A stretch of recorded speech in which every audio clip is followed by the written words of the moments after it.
ایک لڑکی تھی، اس کی شادی ہوئی، ایک لڑکی تھی اس کی شادی ہوئی، شادی ہو کر کے جیسے ہی وہ اپنی سسرال گئی، شوہر تو تھا بہت اچھا، میاں بیوی پٹتی بھی اچھی تھی، لیکن بڑی بھی پیچھے لگی رہتی تھی، یہ نہیں کیا، وہ نہیں کیا، وہ نہیں کیا، وہ نہیں کیا، وہ نہیں کیا۔ تنگ آ گئی بہو، تنگ آئی تو اپنے ابا کے پاس آئی، بابا یہ بڑھیا بہت پریشان کرتی ہے، بابا اس کا کچھ علاج بتاؤ۔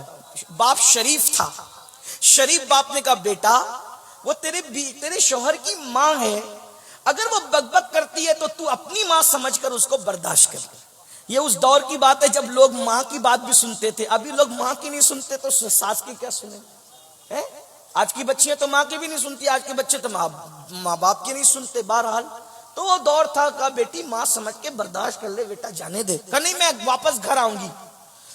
باپ نے کہا بیٹا شریفوں کی بیٹیاں شادی کا جوڑا پہن کے نکلتی ہے تو شوہر کے گھر سے پھر وہ کفن پہن کے نکلتی ہے، ہمارے یہاں شادی کے بعد واپسی کا کوئی تصور نہیں ہے۔ اور یہی میں آج کے ماں باپ سے بھی کہنا چاہتا ہوں، اپنی بیٹیوں کو شے دے کے بگاڑو مت کہ ہم پال لیں گے، ہم پال لیں گے۔ ارے تو اپنی بیٹی کو سونے کے گولڈ کے پلنگ پہ سلا سکتا ہے، لیکن جو شوہر دے سکتا ہے کیا وہ تو دے سکتا ہے؟ بیوی کو سکون صرف شوہر کے ساتھ ملتا ہے، لِتَسْكُنُوا إِلَيْهَا۔ بھائی وہ نہیں دے سکتا جو شوہر دے سکتا ہے، باپ وہ نہیں دے سکتا جو شوہر دے سکتا ہے، ماں وہ نہیں دے سکتی جو شوہر دے سکتا ہے، سہیلیاں وہ نہیں دے سکتی جو شوہر دے سکتا ہے۔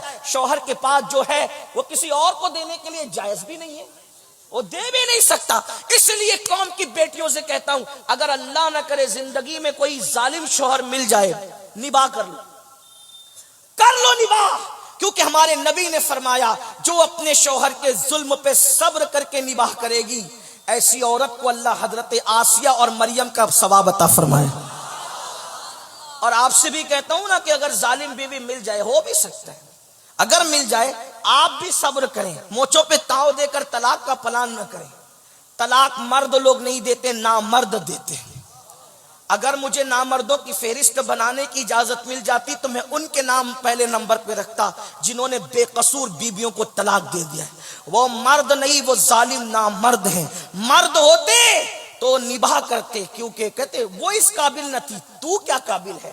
اس لڑکی نے سوچا ابا تو شے نہیں دے رہے، ابا تو میری مدد نہیں کر رہے، تو اس لڑکی نے کیا کیا، اس کے ابا کے گہرے دوست تھے ایک حکیم صاحب، اور وہ واقعی حکیم تھے، یعنی ایسی آلو چالو بازاری آدمی نہیں، وہ واقعی حکیم تھے۔ حکیم یعنی حکیم کس کو کہتے ہیں سمجھتے ہو نا، وہ جڑی بوٹی کی دوائیں وغیرہ بناتے ہیں۔ وہ لوگ اس دور میں بہت پڑھے لکھے ہوتے تھے، دوائیں بنانا بھی جانتے تھے، حکمت کی باتیں کرنا بھی جانتے تھے۔ تو بچپنے سے چچا چچا کہتی تھی، ابا کے گہرے دوست تھے، سوچا ابا مدد نہیں کرے چچا کے پاس چلو۔ وہ حکیم صاحب کے پاس گئی، کہنے لگی چچا جان ساس بہت ستاتی ہے، ظالم، گالیاں دیتی ہے، تکلیف پہنچاتی ہے، مصیبت کھڑی کرتی ہے۔ ابا کو شکایت کی، ابا شکایت قبول کرنے تیار نہیں۔ اماں کو شکایت کی، اماں شکایت قبول کرنے تیار نہیں۔ اب چچا ایک کام کرو نا، آپ دوا بنانا جانتے ہو نا، تو ایسی کوئی دوا بناؤ میں بڑھیا کو کھلا دوں تو بڑھیا مر جائے، اس کا قصہ ختم ہو جائے۔ حکیم صاحب واقعی حکیم نے کہا ہاں صحیح کہا بیٹی، بہت صحیح بات، لیکن تیرا روز اس سے جھگڑا ہوتا ہے، تیری ساس، اگر بڑھیا اچانک مرے گی تو لوگوں کو شک ہوگا نا کہ بہو نے مار ڈالا۔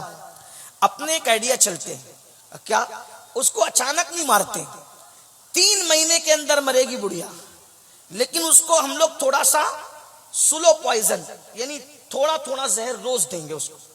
3 مہینے کی میں پڑیا بنا دیتا ہوں، کھانے میں زہر دینا، لیکن لڑنا مت ورنہ پھر شک ہوگا کہ بہو نے مارا۔ تو کرنا کیا، کہا 3 مہینے تک تجھے صبر کرنا ہے۔ تو کیا، کہا کہ بڑھیا کے پیر دبانا، اس کے سر میں تیل ڈالنا، کنگھی کرنا، اس کے کپڑے دھلنا، اس کو کھانا کھلانا، اتنا پیار کی ایکٹنگ کر کہ ایسا لگے کہ تو اس کی بیٹی ہے۔ تو ہوگا کیا، جب وہ مر جائے گی زہر سے تو تجھے تیرے اوپر کسی کو شک بھی نہیں آئے گا کہ تو نے مارا ہے۔ اس نے کہا 3 مہینے اگر بڑھیا کو جھیل لوں تو ہمیشہ کے لیے میری راحت ہی راحت ہے، تو چلو 3 مہینے پیر دبا۔ 3 مہینے خدمت کرنے میں جاتا کہ پڑیاں لے کر آئی چپکے سے، اب آئی تو بڑی بھی نے کہا کہاں گئی تھی، اماں وہ تو میں ایسے ہی گئی، اپنا انداز پیار کا۔ اب وہ گالی دے رہی ہے، چھپ ہے، امی میں کھانا دوں تمہیں، چل جا یہاں سے نکل، بدماش کہیں کی۔ جو بھی ہوا ہوگا، جیسا بھی ہوا ہوگا، جیسے آپ سنتے دیکھتے رہتے ہیں۔ اس نے کہا نہیں امی آپ ناراض نہیں ہو نا، میں آپ کو کھانا دیتی ہوں۔ ایک بات یاد رکھنا میرے عزیز، کتے کو بھی پیار دو نا تو کتا بھی دم ہلانے لگتا ہے، بکری کو بھی سہلاؤ نا تو بکری اور گائے بھی گردن جھکا دیتی ہے۔ پیار میں وہ اثر ہے، پیار میں وہ تاثیر ہے۔ پتھر بھی موم ہوتا ہے، کتے بھی زیر ہوتے ہیں، جانور بھی سر جھکاتے ہیں۔ آپ کبھی کسی جانور کے بدن پہ ہاتھ پھیر کے دیکھنا پیار سے، نہ گردن جھکائے تو پھر کہنا، فطرت ہے۔ محبت کی تاثیر، محبت بڑی پر اثر ہے، محبت میں بڑی تاثیر ہے۔ جو مہم ہتھیاروں سے سر نہیں ہوتی وہ محبتوں سے سر ہو جاتی ہے۔ ایک دن گزرا، اس نے وہ پڑیاں کھانے میں ملا دی، ناشتے میں کھانے میں ملا کر بڑھیا کو دیا۔ پیر دبا رہی ہیں، سر دبا رہی ہیں، کپڑے پیش کر رہی ہے۔ بڑھیا سوچ رہی ہے یہ اتنے موڈ میں آج کیسے ہے، یہ بدماش ہمیشہ ستاتی رہتی ہے، منہ چلاتی رہتی ہے، اور یہ آج بڑی خدمت کر رہی ہے۔ سوچا ہو سکتا ہے کوئی بات ہو۔ دوسرا دن پھر وہی، تیسرا دن پھر وہی۔ بہو کے دماغ میں چل رہا ہے 3 مہینے خدمت کرو، ہمیشہ کے لیے چھٹی پاؤ۔ جیسے ہی 8-10 دن گزرے، اب یہ پیار دینے والی بہو پیار دے رہی، تو بڑھیا نے سوچا یا اللہ میری بہو مجھے اتنا پیار دے رہی، میں وہی کم وقت دل میں اس کا کینہ لے کے بیٹھی۔ تو بڑھیا نے بھی سوچا جب بہو بدل گئی تو مجھے بھی بدل جانا چاہیے۔ اب وہ دونوں میں پیار ہو گیا، جھگڑا ختم ہو گیا، محبت ختم ہو گئی۔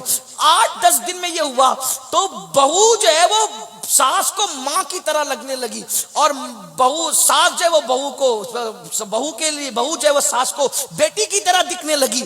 اب وہ ساس بہو ایک دوسرے کے بغیر رہ نہیں رہے، ادھر محبت ہوئی تو ادھر بھی محبت ہو گئی۔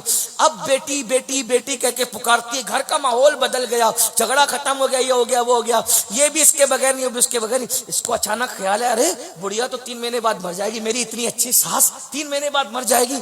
15 دن کے بعد روتے دھوتے پہنچی، چچا وہ جو ہم نے 15 پڑیاں تو کھلا دی اس کو، اور وہ مر جائے گی، تم نے 3 مہینے کے لیے کہا تھا۔ میری ساس مجھ سے بہت پیار کر رہی ہے چچا، جو مجھ سے اتنا پیار کرے وہ مر جائے مجھے گوارا نہیں، چچا میری ساس کو بچا لیجئے۔ مسکرا کر بڑے میاں نے کہا بیٹی میں جانتا تھا جب تو اپنی ساس کو پیار دے گی نا بیٹا تو وہ بھی تجھ سے پیار کرنے پہ مجبور ہو جائے گی۔ تو کسی کو پاگل کتے نے تو نہیں کاٹا نا کہ محبت کے بدلے میں نفرت ہی کرے، لیکن ایک نہ ایک دن محبت اپنا اثر دکھاتی ہے۔ بیٹا میں نے زہر نہیں دیا تھا، وہ تو ایسے ہی تو اگر میں منع کرتا تو کہیں اور چلی جاتی، غلط راستے بھی چلی جاتی، کسی بدماش کے پاس چلی جاتی جو واقعی تجھے زہر دیتا۔ تو میں نے سوچا کہ منع بھی نہ کروں اور یہ کام بھی کر دوں۔ تو میں جانتا تھا جب تو پیار کرے گی تو وہ بھی پیار کرے گی۔ میری بہنوں یہ پڑیا آپ بھی لے کر جاؤ، اپنی ساس کی خدمت کرو، نندوں کی خدمت کرو، جٹھانیوں کی خدمت کرو۔